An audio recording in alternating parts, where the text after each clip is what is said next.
Hello అండి, నమస్తే. ఇప్పుడు మాట్లాడే టాపిక్ వచ్చేసి ఆంధ్రప్రదేశ్ బడ్జెట్ 2025-26కి పయ్యావుల కేశవ్ గారు ఆంధ్రప్రదేశ్ ఫైనాన్స్ మినిస్టర్ ప్రవేశపెట్టారు. సో ఈ బడ్జెట్ టోటల్గా 3.2 లక్షల కోట్ల రూపాయల బడ్జెట్ ప్రవేశపెట్టారు. ఈ 3.2 లక్షల కోట్లలో రెవెన్యూ ఎక్స్పెండిచర్కి వచ్చేసరికి 2.51 lakh crores అలొకేట్ చేశారు. And when it comes to capital expenditure it was somewhere around 40,000 కోట్ల రూపాయలు మాత్రమే క్యాపిటల్ ఎక్స్పెండిచర్కి అలొకేట్ చేసే ప్రయత్నం చేశారు. అండ్ ఈ బడ్జెట్లో ఓవరాల్గా చూసుకుంటే బడ్జెట్లో ఎవ్రీ డిపార్ట్మెంట్ ఆర్ ఎవ్రీ అలొకేషన్కి ముందు గత ప్రభుత్వం విధ్వంసం అనే ఒక మాట చాలా ప్రస్ఫుటంగా ఫైనాన్స్ మినిస్టర్ చెప్పే ప్రయత్నం అయితే చేశాడు. నాకు తెలిసి ఆంధ్రప్రదేశ్ ఫైనాన్స్ మినిస్టర్ పయ్యావుల కేశవ్ గారు ఆంధ్రప్రదేశ్కి బడ్జెట్ని ప్రవేశపెట్టారా లేకపోతే గత ప్రభుత్వం అనే పదాన్ని బడ్జెట్లో ప్రవేశపెట్టారో నాకైతే అర్థం కాలేదు. అండ్ ఈ పర్టికులర్ బడ్జెట్లో 25-26కి సంబంధించిన ఆంధ్రప్రదేశ్ బడ్జెట్లో కూడా సెంట్రల్ గవర్నమెంట్ నుంచి నరేంద్ర మోదీ వచ్చి లాంచ్ చేసి వైజాగ్ వచ్చి లాంచ్ చేసిన వెళ్ళిన green hydrogen policy related project ఏదైతే ఉందో దాన్ని కూడా ఈ బడ్జెట్లో కలిపేసేసి ఆంధ్రప్రదేశ్ ప్రభుత్వ బడ్జెట్లో భాగంగా చూపించే ప్రయత్నం అయితే చేశారు. అండ్ ఈ బడ్జెట్ ఓవరాల్గా చూసుకుంటే ఒక 2 పాపులిస్టిక్ స్కీమ్స్ బాబు సూపర్ 6 గ్యారెంటీల్లో ఎలక్షన్ల టైంలో 2024 అసెంబ్లీ ఎన్నికలప్పుడు ఇచ్చినటువంటి బాబు సూపర్ 6 గ్యారెంటీల్లో ఒక 2 స్కీముల చుట్టూ ప్రధానంగా తిప్పే ప్రయత్నం చేశారు పాపులిస్టిక్గా. అందులో ఒకటి తల్లికి వందనానికి దగ్గరగా 9,407 కోట్ల రూపాయలు ఇచ్చే ప్రయత్నం చేశారు. And Annadata Sukhibhava second scheme. And ఈ అన్నదాత సుఖీభవకు సంబంధించి బడ్జెట్ అలొకేషన్ సెకండ్ ప్రయారిటీగా పెట్టుకున్నారు. దీనికి దగ్గరగా ఒక 20,000 పైచిలు కోట్ల రూపాయలు ఇచ్చే ప్రయత్నం చేశారు. తల్లికి వందనం ఇస్తున్నాము 9,407 కోట్లు అని చెప్పారు. కానీ వీళ్ళు ఎన్నికల ర్యాలీలో ఎన్నికల ప్రచారంలో వీళ్ళు చెప్పింది ఎంతమంది పిల్లలు ఉంటే అంతమందికి పిల్లలు ఇస్తామని చెప్పారు. కానీ తల్లికి వందనం ఇంట్రడ్యూస్ చేయబోతున్నామని చెప్పారు. కానీ ఎంతమంది స్కూల్ గోయింగ్ కిడ్స్ ఉంటే అంతమందికి ఇస్తామని చెప్పే ప్రయత్నం అయితే చేయలేదు.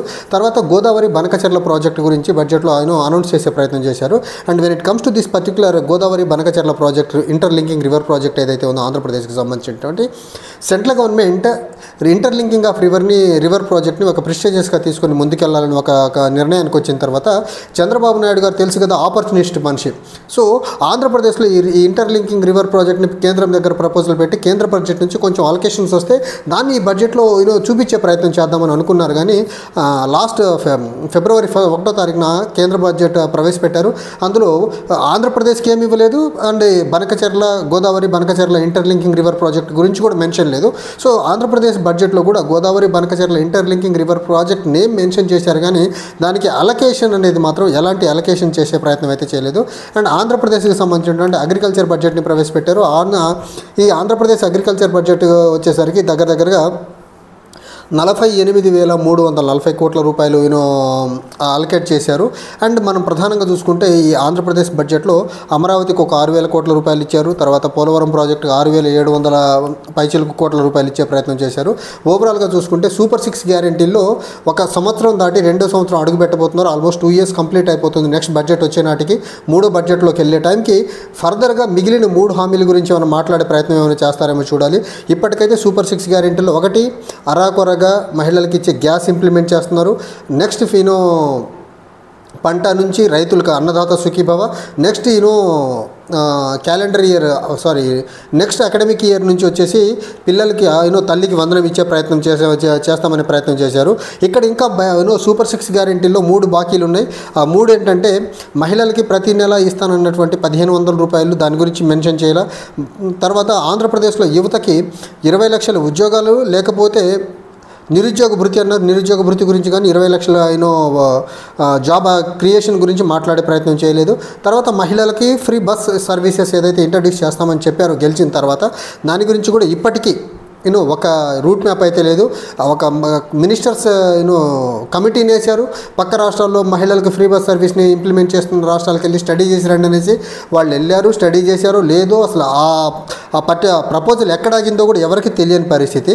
తర్వాత చంద్రబాబు నాయుడు గారు రాష్ట్రంలో ఉన్న పెన్షనర్స్ అందరికీ పెద్ద కొడుకులా ఉండే ప్రయత్నం పెద్ద కొడుకులా పెన్షన్ అందిస్తున్నారు. 35 రూపాయల నుంచి స్టార్ట్ అయిన పెన్షన్ ఈరోజు దగ్గరగా 4,000 రూపాయలు ఇచ్చే ప్రయత్నం చేస్తున్నామని చెప్పే ప్రయత్నం చేశారు ఫైనాన్స్ మినిస్టర్. నిజంగా ఆంధ్రప్రదేశ్లో పెన్షనర్స్కి చంద్రబాబు నాయుడు గారు పెద్ద కొడుకులా ఉండే వ్యక్తి అయితే ఆయన అంతకుముందు ముఖ్యమంత్రిగా ఉన్నప్పుడు పెన్షన్ డోర్ డెలివరీ చేయకుండా ఇప్పుడు జగన్మోహన్ రెడ్డి గారు ముఖ్యమంత్రి అయిన తర్వాత వాలంటీర్లు పెట్టి పెన్షన్ డోర్ డెలివరీ చేయించే మెకానిజం తీసుకొచ్చారు. మరి చంద్రబాబు నాయుడు గారు పెన్షనర్స్ పట్ల అంత దయాహృదయం కలిగిన వ్యక్తి అయితే అంతకుముందు పెన్షన్స్ని డోర్ డెలివరీ చేయకుండా ఆఫీసుల దగ్గర ఎండల్లో కూర్చోబెట్టి పెన్షన్ డిస్ట్రిబ్యూషన్ చేయించాడంటే చంద్రబాబు నాయుడు గారు రాక్షస మనస్తత్వానికి ఎన్నో నిదర్శనం కాదా ఇది? పెన్షన్ తీసుకునే వాళ్ళు జనరల్గా విడోస్ ఉన్నారు, ముసలోళ్ళు ఉన్నారు, తర్వాత వికలాంగులు ఉంటారు. అలాంటి వాళ్ళు పెన్షన్ ఎండలో ఆఫీసుల దగ్గర గంటల తరబడి కూర్చొని డిస్ట్రిబ్యూట్ చేయించాడు కదా. మరి పెద్ద కొడుకు అయితే నిజంగా చంద్రబాబు నాయుడు గారు సొంత తల్లిదండ్రులు పెన్షన్కి వస్తే ఎండల్లో నుంచో పెట్టిస్తారు, ఇవ్వరు కదా. ఇప్పుడు జగన్మోహన్ రెడ్డి గారు ముఖ్యమంత్రి అయిన తర్వాత గత 5 సంవత్సరాలు డోర్ డెలివరీ చేయడం మొదలుపెట్టిన తర్వాత ఇప్పుడు చంద్రబాబు నాయుడు గారు వాలంటీర్ వ్యవస్థను తీసేసి వాలంటీర్లకు పెద్ద వాలంటీర్గా మరి ఈయన పెన్షన్ డిస్ట్రిబ్యూషన్కి వెళ్ళేది ఇచ్చి పెన్షన్ డిస్ట్రిబ్యూషన్కి వెళ్ళి ఇచ్చే ప్రయత్నం చేస్తున్నారు. తర్వాత ఉమెన్ ఎంపవర్మెంట్ గురించి మాట్లాడతా, డ్వాక్రా మహిళల గురించి మాట్లాడతా, సావిత్రిబాయి పూలే గారి గురించి కొటేషన్ చెప్తా, మహిళల ఎంపవర్మెంట్ గురించి, డ్వాక్రా మహిళల యొక్క ప్రాముఖ్యత గురించి, డ్వాక్రా మహిళల గురించి చంద్రబాబు నాయుడు గారు చేస్తున్నటువంటి ఇనిషియేటివ్స్ గురించి మాట్లాడే ప్రయత్నం చేశారు పయ్యావుల కేశవ్ గారు. నాకు అర్థం కాని అంశం ఏంటంటే నిజంగా చంద్రబాబు నాయుడు గారు మహిళల యొక్క ఎంపవర్మెంట్ గురించి, మహిళలకు పెద్దనలా ఉండే చంద్రబాబు నాయుడు గారు అయితే చాలామంది వాలంటీర్లలో మహిళలు విడోస్ ఉన్నారు, తర్వాత డివోర్స్ తీసుకున్న లేడీస్ ఉన్నారు. చాలామంది మహిళలు ఈ పర్టికులర్ వాలంటీర్ జాబ్ చేసుకుంటూ 5,000 రూపాయలతో కుటుంబాన్ని గడిపే ప్రయత్నం చేశారు వాళ్ళు. అలాంటి మహిళల యొక్క పొట్టగొట్టిన చంద్రబాబు నాయుడు గారు ఉమెన్ ఎంపవర్మెంట్ గురించి మాట్లాడితే దయ్యాలు వేదాలు వల్లించినట్టు ఉంటుంది. తర్వాత చంద్రబాబు నాయుడు గారు చెప్పినటువంటి బడ్జెట్ ప్రవేశపెట్టిన తర్వాత ఎమ్మెల్యేలతో మాట్లాడుతూ కష్టకాలంలో కూడా మంచి బడ్జెట్ని పెట్టగలిగామని చెప్పే ప్రయత్నం చేశారు. నిజంగా చంద్రబాబు నాయుడు గారు అసలు మీరు మతి ఎందుకు మాట్లాడుతున్నారా, మతి లేకుండా మాట్లాడుతున్నారా? కష్టకాలం అనే ఒక మాట ఉంటే జగన్మోహన్ రెడ్డి గారిని మించిన వెల్ఫేర్ ఇస్తా, సంపద సృష్టిస్తా, నేను ఇస్తానని చెప్పారు కదా. కష్టకాలం ఎందుకు వస్తుంది అసలు? అండ్ మీకు కేంద్ర ప్రభుత్వం నుంచి అద్భుతమైన అండదండలు అందుతున్నాయన్నారు. సంవత్సరం దాటుతుంది, కేంద్రం నుంచి అండదండలు అందుతుంటే కష్టకాలాలన్నీ వెళ్ళిపోయి మంచి కాలాలు ఉండాలి కదా ఆంధ్రప్రదేశ్కి. ఇంకా సంవత్సరం కేంద్ర ప్రభుత్వం 2 బడ్జెట్లు ప్రవేశపెట్టింది, మీరు 2వ బడ్జెట్ ప్రవేశపెట్టారు. 2 బడ్జెట్ల తర్వాత కూడా బీదరుపులు అరుస్తున్నారు, పనికిమాలిన అరుపులు అరుస్తున్నాడంటే మీ చేతగానితనానికి నిదర్శనం ఇంతకంటే ఇంకేమైనా ఉందా? కేంద్రం నుంచి సపోర్ట్ అందుతుందంటున్నారు, మీరు సంపద సృష్టించగలిగేవారు కదా. మరి ఇద్దరు కేంద్రం నుంచి వస్తున్నటువంటి సపోర్ట్, మీ సంపద 2 కలిపితే అసలు ఆంధ్రప్రదేశ్కి కష్టకాలం ఎక్కడుంది? ఇంకా కష్టకాలం మీరు కష్టకాలం ఉంది అంటే మీకు సంపద సృష్టించడం చేత కావట్లేదని ఒప్పుకోవాలా, లేకపోతే సెంటర్ నుంచి సపోర్ట్ రాలేదని ఒప్పుకోవాలా? నిజంగా సెంటర్ నుంచి సపోర్ట్ వస్తే మీరు సంపద సృష్టించగలిగితే కష్టకాలం లేనట్టు. ఏంటి హిపోక్రటిక్ మాటలు, ఏంటి సంబంధం లేని పొంతం లేని స్టేట్మెంట్స్. తర్వాత ఆల్కహాల్ డీ అడిక్షన్ గురించి మాట్లాడే, ఆల్కహాల్ అండ్ గంజాయి డీ అడిక్షన్ కోసం దగ్గరగా 10,000 కోట్ల రూపాయలు ఏదో అలొకేట్ చేసే ప్రయత్నం చేశారు. అసలు ఆంధ్రప్రదేశ్లో ఆల్కహాల్ని ప్రభుత్వమే పెంచి పోషిస్తా మళ్ళీ ఆల్కహాల్ డీ అడిక్షన్ సెంటర్స్ ఎందుకు? ఒక పక్క ప్రీమియం షాపులు, లగ్జరీ షాపులు, తర్వాత బెల్ట్ షాపులు రకరకాలుగా ప్రమోట్ చేసుకుంటూ ఆంధ్రప్రదేశ్లో మద్యం ఏరులై పారేలా ఒక పక్క ప్రభుత్వమే చేస్తూ ఇంకో పక్క డీ అడిక్షన్ సెంటర్స్ అంట. ఇంకోటి డిప్యూటీ చీఫ్ మినిస్టర్ గారు ఆయన సొంత కాన్స్టిట్యున్సీలో పిఠాపురంలోనే గంజాయి అమ్మేవాళ్ళు, గంజాయి తాగేవాళ్ళు పేటరేగిపోతున్నారని చెప్పారు. ఇంకా మీ కాన్స్టిట్యున్సీస్లోనే ఇంత దారుణంగా గంజాయిని ప్రమోట్ చేస్తున్న క్రమంలో ఇంకా డీ అడిక్షన్ సెంటర్స్ ఎక్కడ? తర్వాత ఈయన మాట్లాడుతూ ఇంకో మాట చెప్పింది ఏంటంటే బడ్జెట్ గురించి గత ప్రభుత్వం అని ఫైనాన్స్ మినిస్టర్ గారు టైమ్ అండ్ అగైన్ చెప్పే ప్రయత్నం చేశారు. నాకు ఇక్కడ సింపుల్ క్లారిటీ, గత ప్రభుత్వం అంటే they are directly targeting Jaganmohan Reddy garu. Andhra Pradesh రాష్ట్రానికి, విడిపోయిన రాష్ట్రానికి చంద్రబాబు నాయుడు గారు ఇప్పుడు 2వ పర్యాయం, అంటే ఆల్మోస్ట్ ఈ పర్యాయం ఫినిష్ అయిపోతే 10 సంవత్సరాలు ముఖ్యమంత్రిగా చంద్రబాబు నాయుడు గారు ఉంటారు. ఈ రాష్ట్రం విడిపోయి 15 సంవత్సరాలు అవుతుంది. ఈ 15 సంవత్సరాల్లో 5 సంవత్సరాలే జగన్మోహన్ రెడ్డి గారు ముఖ్యమంత్రిగా చేశారు. 5 సంవత్సరాల్లో 2 సంవత్సరాలు కరోనాకి వెళ్ళిపోయింది, ఇంకొన్ని 3 సంవత్సరాలు. 3 సంవత్సరాల్లో జగన్మోహన్ రెడ్డి గారు ఎంత వెల్ఫేర్ చేయాలో, ఎంత డెవలప్ చేయాలో దానికంటే బెటర్గానే చేశారు. కానీ 10 సంవత్సరాల్లో చంద్రబాబు నాయుడు గారు కేంద్రం మీద నెపం నెట్టుకుంటూ, జగన్మోహన్ రెడ్డి గారి మీద నెపం నెట్టుకుంటూ ఆంధ్రప్రదేశ్ని ఒక దుర్భర స్థితికి తీసుకొచ్చిన చంద్రబాబు నాయుడు గారు ఎక్కువ డ్యామేజ్ చేశారు కదా. అండ్ ఉమ్మడి రాష్ట్రంలో కూడా ఆయన డెవలప్మెంట్ మోడల్ మొత్తం ఏదో హైదరాబాద్ని ఒక సింగపూర్, హైదరాబాద్ని ఒక టోక్యో, హైదరాబాద్ని ఒక న్యూయార్క్ సిటీ, హైదరాబాద్ని ఇంకో టర్కీ, ఇస్తాన్బుల్లా చేస్తానని చెప్పి వీరాలు పలికిన ఈ చంద్రబాబు నాయుడు గారు సమైక్య రాష్ట్రంలో ఇప్పుడున్నటువంటి ఆంధ్రప్రదేశ్కి, సీమాంధ్ర ప్రాంతాలకి తీరం ద్రోహం చేసింది ఈ వ్యక్తి. సో ఉమ్మడి రాష్ట్రంలో 10 సంవత్సరాలు ద్రోహం చేసి విడిపోయిన రాష్ట్రానికి ఇప్పుడు 10వ సంవత్సరంలో కూడా ద్రోహం చేసుకుంటూ ముందుకెళ్తున్న వ్యక్తి ఎవరి హయాంలో ఎక్కువ ఆంధ్రప్రదేశ్కి అన్యాయం జరిగినట్టు, ఎవరి హయాంలో ఆంధ్రప్రదేశ్ నిర్లక్ష్యానికి నిరాదరణకు గురైనట్టు చంద్రబాబు నాయుడు గారి హయాంలో కదా. ఇక్కడ గత ప్రభుత్వం అంటే చంద్రబాబు నాయుడు గారి పాత్ర చాలా ఎక్కువ ఉంది ఆంధ్రప్రదేశ్ జరిగిన అన్యాయంలో, ఆంధ్రప్రదేశ్కి జరిగిన దురాగతాల్లో. ఒక 5 సంవత్సరాలు, అందులో కూడా 2 సంవత్సరాలు కోవిడ్ టైంలో ఎలాంటి యాక్టివిటీస్ లేకుండా అసలు స్టాగ్నేట్ అయిన, ప్రపంచం మొత్తం స్టాగ్నేట్ అయిపోయింది, ఆంధ్రప్రదేశ్ ఒకటే కాదు.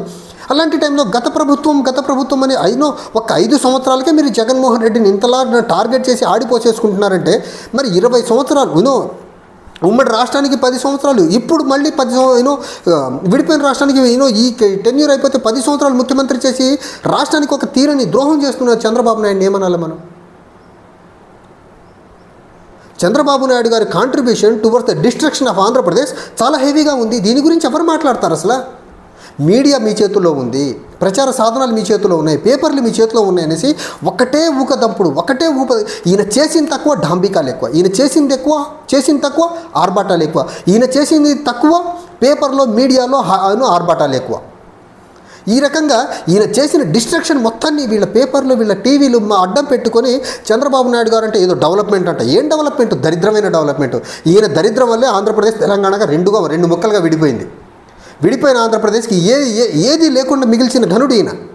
విడిపోయిన రాష్ట్రానికి మళ్ళీ క్యాపిటల్ కట్టలేడు. గత 2014-2019 మధ్య కాలంలో రకరకాల యూటర్న్లు తీసుకొని ఆంధ్రప్రదేశ్ని ఒక విధ్వంసం చేసి పడుతూపేశాడు. ఆ పోలవరం పట్టిసీమ అంటాడు, కమిషన్ల కోసం ఆ పట్టిసీమని ఏదో చేశాడు అప్పుడు. ఇప్పుడు ఇప్పుడు మళ్ళీ బీజేపీతో, అప్పుడేమో బీజేపీ సపోర్ట్ చేయట్లేదని దూరం జరిగాడు, మళ్ళీ అదే బీజేపీతో కలిశాడు. ఇప్పుడు కూడా బీజేపీ ఏమి ఇచ్చింది? మన గుండు సున్నా పెట్టి బయటికి పంపించింది కేంద్ర బడ్జెట్ మీద ఆంధ్రప్రదేశ్కి. సో కేంద్ర బడ్జెట్ నుంచి రావాల్సినవి రావు, ఈయన చేయలేడు. ఆంధ్రప్రదేశ్ని ఒక దివాళా దిశగా తీసుకెళ్తాడు. ఈయనంట రాష్ట్రాన్ని అంట స్వర్ణాంధ్రప్రదేశ్గా మారుస్తాడంట. అన్నదాత సుఖీభావతోనూ తర్వాత తల్లికి వందనం 2 స్కీములు పెట్టేసి బడ్జెట్ మొత్తంలో ఆంధ్రప్రదేశ్ని బై 2047కి ఈయన స్వర్ణాంధ్రప్రదేశ్గా మారుస్తాడంట. అందులో కూడా చూడండి మళ్ళీ రెవెన్యూ ఎక్స్పెండిచర్ ఓవరాల్గా 3.2 lakh crores బడ్జెట్లో రెవెన్యూ ఎక్స్పెండిచర్ అంటే శాలరీస్, పెన్షన్స్, ఫ్రీబీస్ ఇవన్నీ కలుపుకుంటే దగ్గరగా 2.51 lakh crores అవుతుంది. ఇంకా క్యాపిటల్ ఎక్స్పెండిచర్ వచ్చేసి 40,000 కోట్ల రూపాయలు. ఈ 40,000 కోట్లతో ఆంధ్రప్రదేశ్లో క్యాపిటల్ జనరేషన్ క్యాపిటల్ యాక్టివిటీస్ జరిగేది ఎక్కడ? స్వర్ణాంధ్రప్రదేశ్కి మారేది ఎక్కడ? ఈయన డొల్లతనానికి బెస్ట్ ఎగ్జాంపుల్ ఈ బడ్జెట్. Thank you.